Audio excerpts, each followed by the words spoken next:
Hello, welcome or welcome back to the Obsidian Mirror, where we pause a moment to reflect.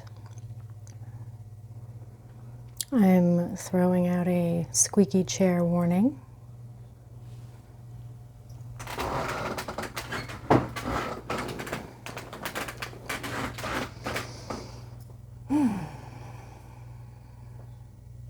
I still want to call you mirrors. I think I will do that until I get enough feedback either to stick with it or switch it up somehow. I'm open to suggestions. If there's a way you would like to be addressed as a community or a collective, feel free to let me know somehow.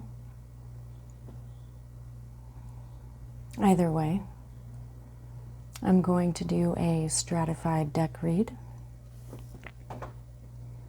and I invite you to prepare to settle in with me by taking a few deep breaths, starting now.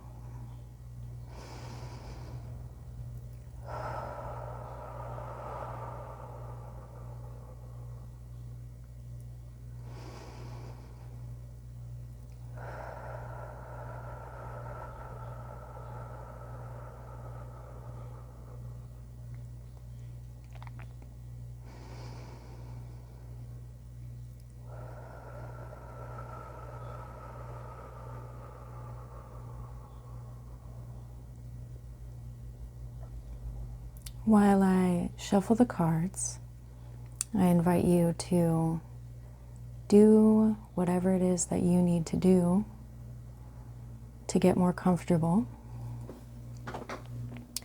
Perhaps that is finding a beverage of choice. Right now I have some coffee.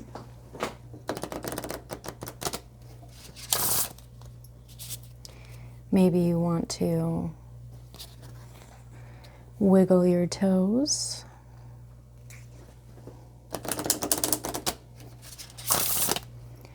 Continue with a breathing exercise. Grab a comfort item.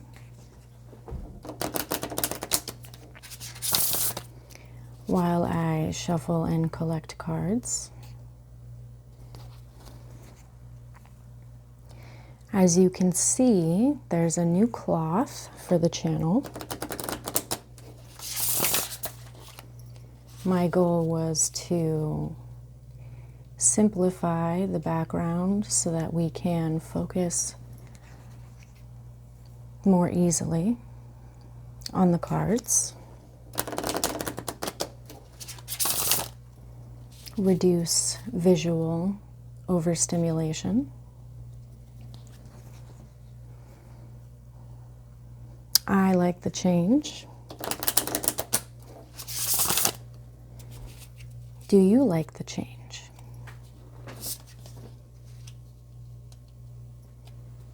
Feel free to let me know.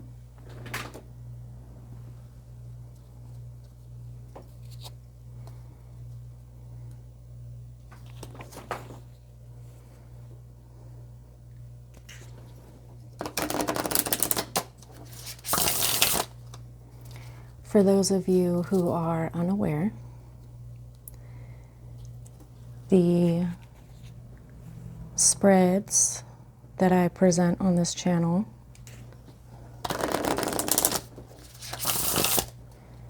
were developed specifically with this channel in mind,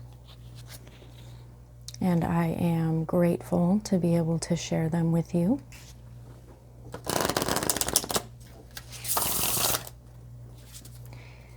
I have only recorded 3 of 4 spreads, and soon I will introduce the last one, or the last one at this time anyway.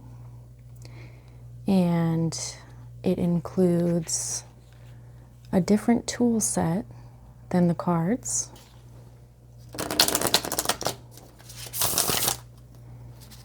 I will be incorporating astrology dice.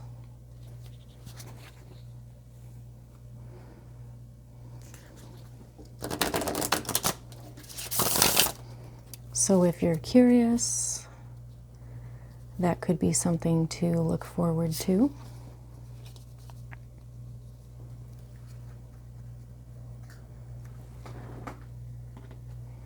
Do any of you know what astrology dice are, or use them, like them, dislike them?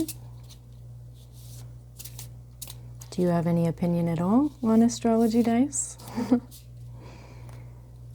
I've been using them for a little while, and I like them.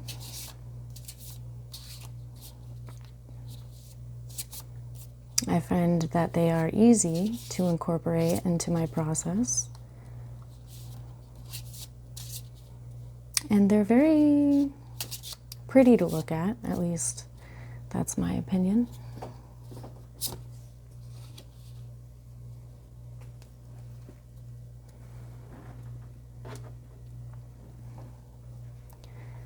I'm going to select the last card here.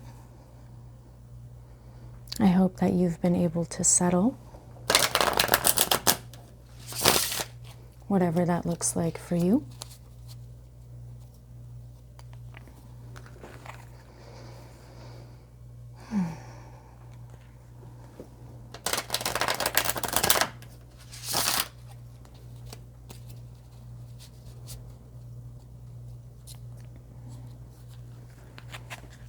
I think that I really do like this new background.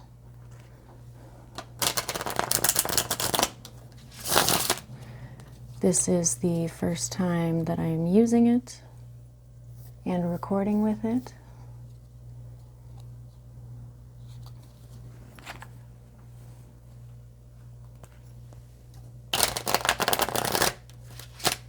Whoop.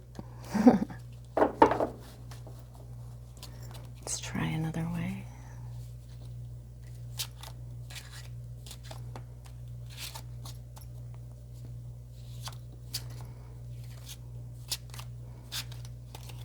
I want to reiterate that I am very excited for the subscribers that I have and the comments that have been made on my videos. And if there's anything at all about this channel that you like, will you please let me know in some way so that I can continue to refine my process and know that something here has been useful for you. You could like, comment, subscribe, share, whatever you feel called to do.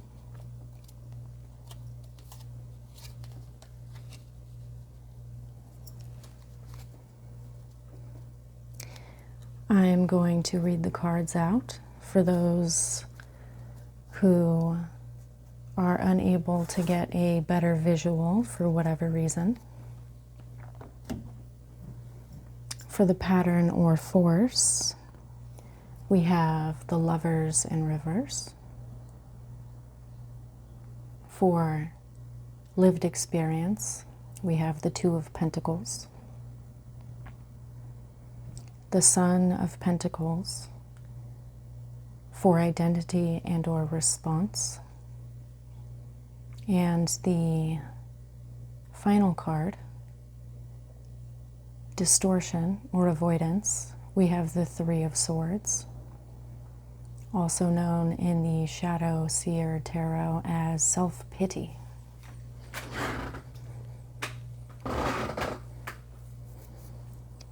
Before I get into an interpretation, I invite you to take another deep breath with me.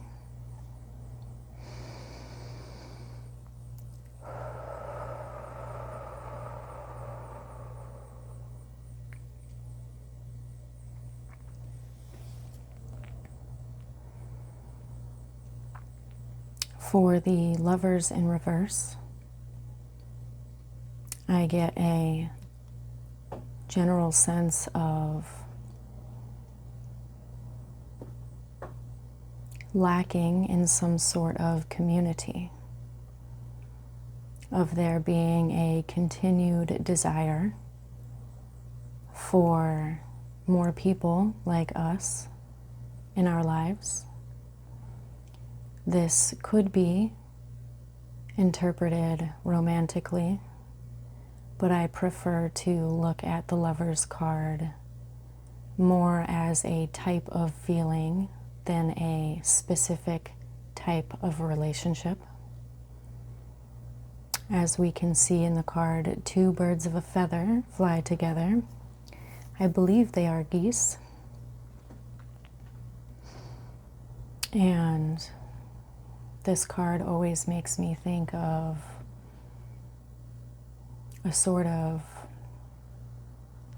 freedom to be oneself around a person or people or in a situation that lacks judgment, a place where we can say what comes to mind without filtering, without having to think first.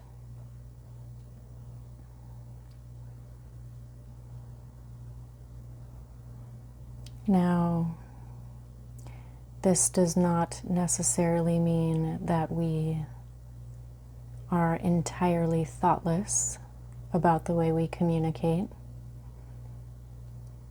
Of course, taking into consideration the other person or people's emotional response.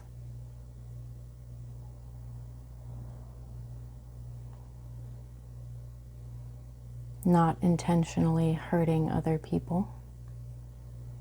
But I think what I'm getting at is there being a level of mutual understanding where in other contexts we might feel like we are walking on eggshells or doing excessive self-monitoring. This card makes me think of the potential to walk naturally, to be self-aware but not self-critical to a large degree. Again, in a community of like-minded individuals. Now, for the lived experience, we have the Two of Pentacles. And this card makes me always think of juggling responsibilities, of there being a balancing act, reciprocity. And it also brings into question sustainability. How long can we juggle these responsibilities? Can we maintain relationships?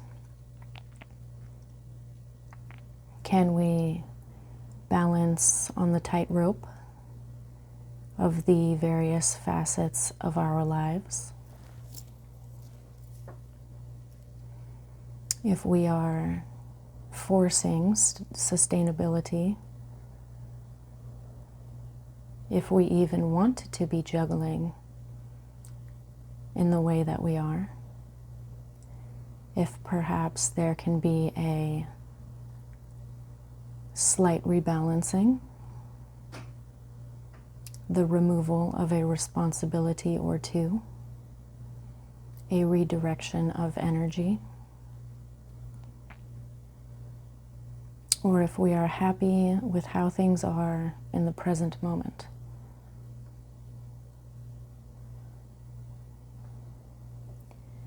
For identity or response, we have the Son of Pentacles. This is the second Pentacles in a row and in the spread. So I get a focus on the material world, perhaps resources in general. This could be in terms of career or daily work specifically.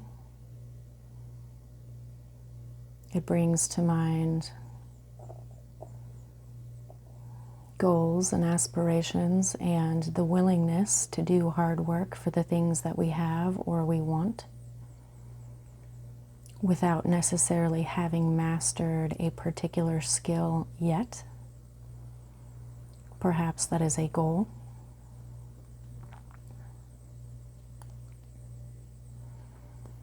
It makes me wonder what more can be learned in the chosen field if we could possibly find a way to work smarter and not harder. I get a sense of willingness to participate, to earn, to advance. And I also get a sense of potential humility, of knowing that we have a little bit more to learn or to practice in the general goal of mastery in whatever subject this is.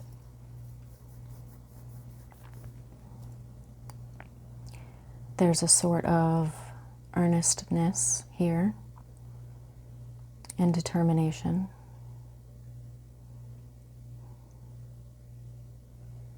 For the shadow card,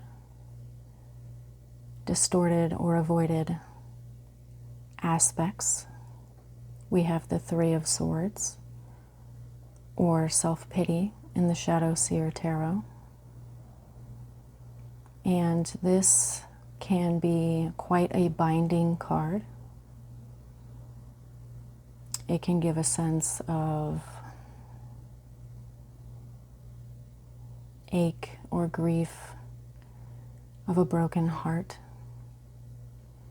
of being caged in by some experience, some circumstance, drowning in depth of emotion. Sometimes this is self-inflicted or self-imposed.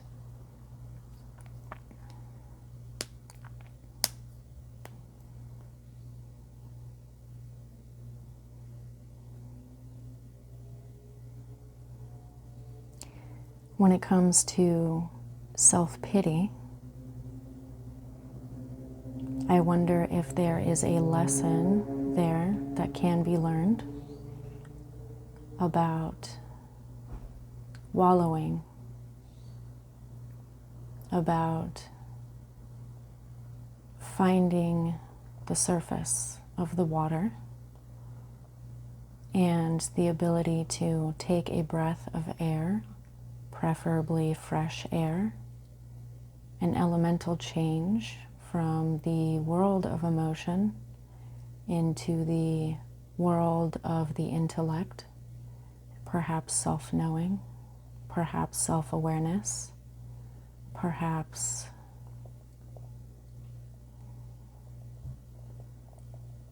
creating an opportunity to reframe an experience so that it is not so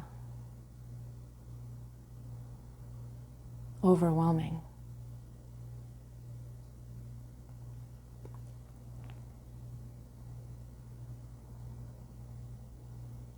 Feeling one's emotions is a very important part of honoring the experiences that we've had. And sometimes we can get stuck there. There's a balance, I think, between honor and glorification of past hurts. And at a certain point, it would be appropriate to move forward in some way, to look to the future, to find a light at the end of the tunnel, so to speak, something to look forward to.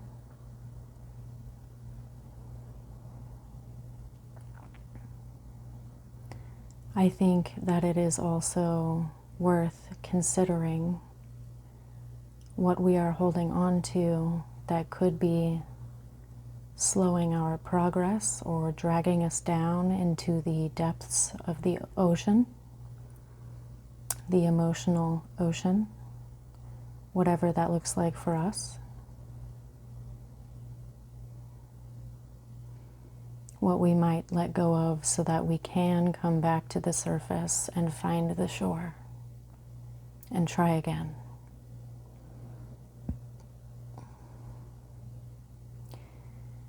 In terms of this reading at large,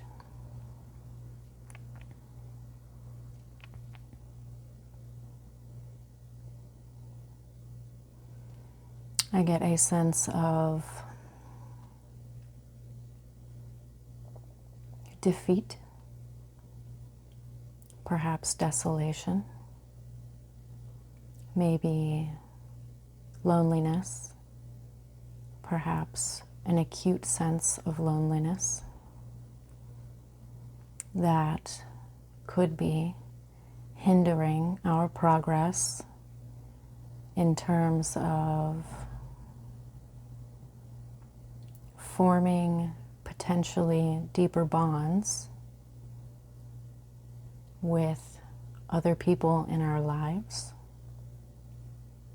and how that can influence our material world. Maybe it is hard to relate to coworkers or to meet other people where they are in a way that is reciprocal and untainted by past hurts.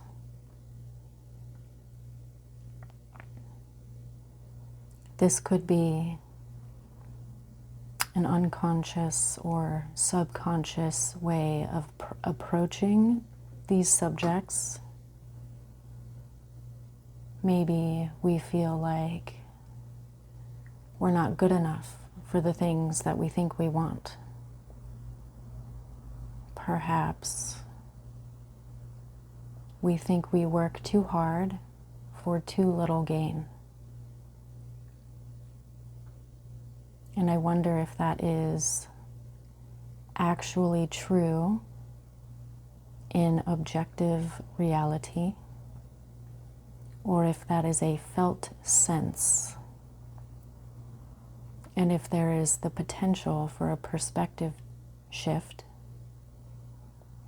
that would increase a sense of ease in our lives, of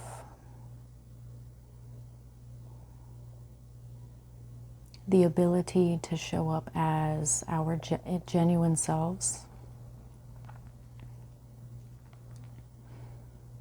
It could be in all facets of our lives. This could be in a work environment, in our home life, perhaps our immediate family, our family of origin, or the one we have chosen as adults.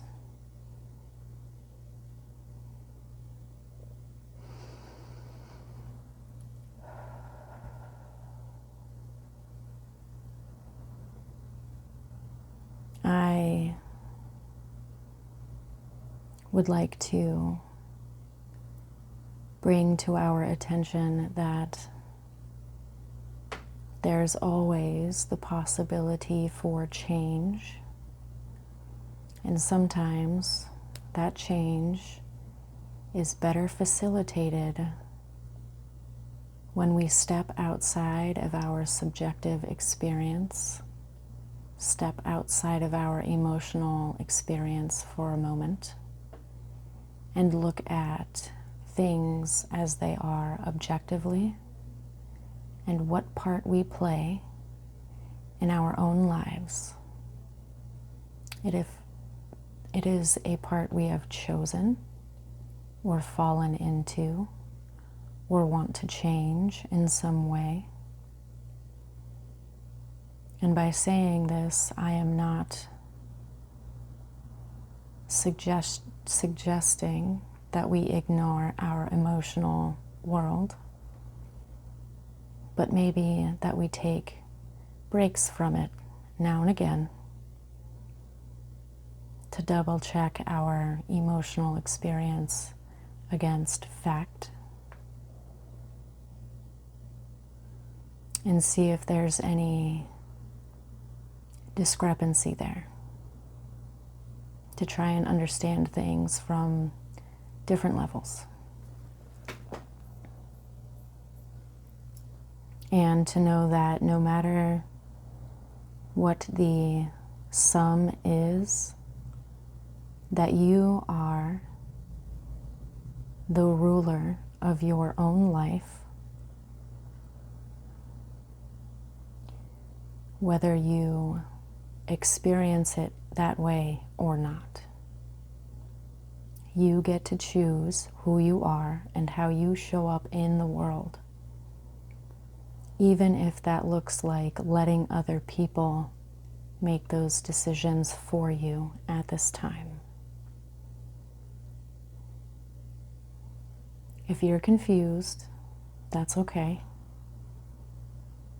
It can be quite a process to allow oneself to come to those conclusions. Feel free to let me know in the comments if you think I am talking out of my butt.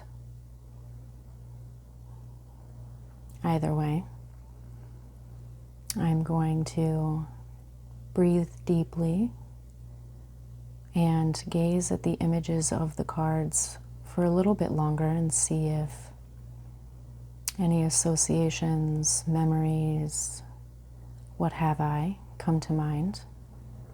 And I invite you to do the same.